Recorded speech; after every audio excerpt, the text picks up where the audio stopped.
It's football night in the UP. The scores are in.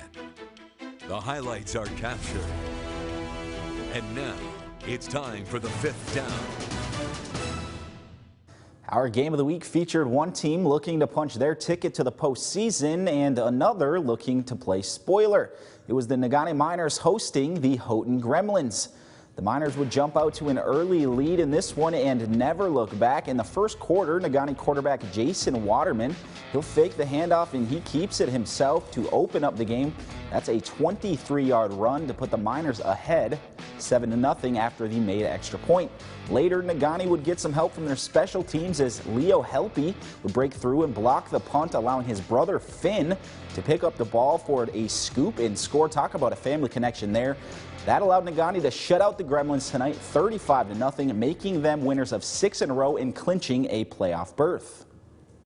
Oh, that was so great. I came through the hole. Coach Jay called block left. I came through the hole. I saw him bringing his foot up. I jumped up, hit my arm.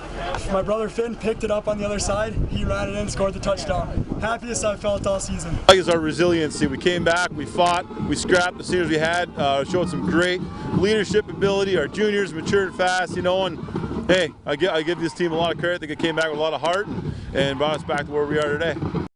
Congrats to the Miners, who are now heading to the postseason. It's really hard to believe they started the season 0-2 and now are winners of 6 straight games. You just love to see it.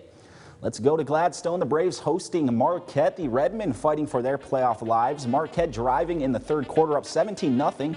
Austin Riddle going to find Isaac Johnson, but he's going to fumble the ball, and the Braves, they're going to jump on it, and Gladstone, they're in business. A few plays later, Ryan Baldovsky hands the ball off to Cole Hansen. The ball's going to pop out, and it's going to fall into the end zone, and Connor McKenzie going to save the day.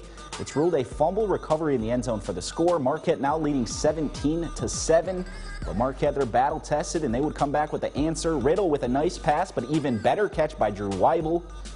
And then a bit later, it's Riddle. He's going to roll right, turn, and a quick toss back to Brady Wright. Wright sees nothing but space down the sideline. He is gone. Marquette, they stay alive with a 37-14 win over the Braves. Let's move on to Escanaba. The Eskimos hosting Traverse City Central. No score in the first. The Trojans looking for the screen, but the ball's going to be picked off by Grant LaMarche. The Moes unable to capitalize on the drive, however. This is a later drive for Escanaba. The ball is going to be fumbled, and that'll be scooped up by Josh Burnham. He's going to take it all the way the other way, and he'll be tackled at the Escanaba 17-yard line. The very next play, why not get it to Burnham again? He's big, he's fast, he's powerful, and he's hard to take down as he falls over the goal line to get the Trojans on the board. It's 7-0 Traverse City. Later, Eski trying to get something going. Nice run here by Ethan Silverstone, but again, the drive will stall out for Escanaba. The Trojans' defense was swarming tonight. In the second quarter, Trojans sticking with the ground attack. This time it's Austin Bills powering his way for 6.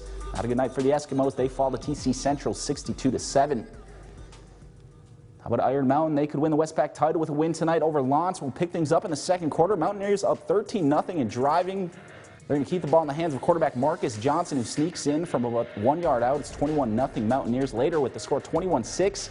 Johnson with the pitch to Caleb Ivasovich-Hines, and he's going to find the edge. He's a load. Lance defenders unable to take him down. What a year Ivasovich-Hines is having. That's a 43-yard touchdown run, 27-6 Iron Mountain.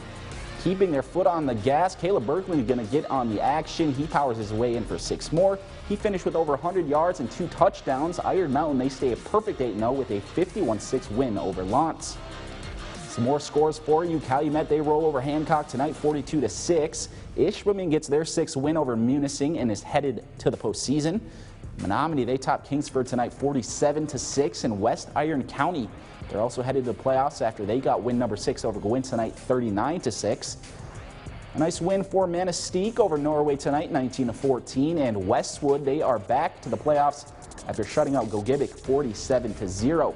In the 8-player district, Kearney Nato, they fall to North Central 68-8. That North Central team just keeps on racking up the points. In Pickford, they have no trouble with Rapid River tonight. The Panthers top the Rockets 54-28. A great hockey game between the Northern Michigan hockey team and Boston University. NMU trailed number 20 Boston 4-1 at the start of the third period. But the Wildcats make a wild comeback, and they would end the game with a 4-4 tie. These two teams play again.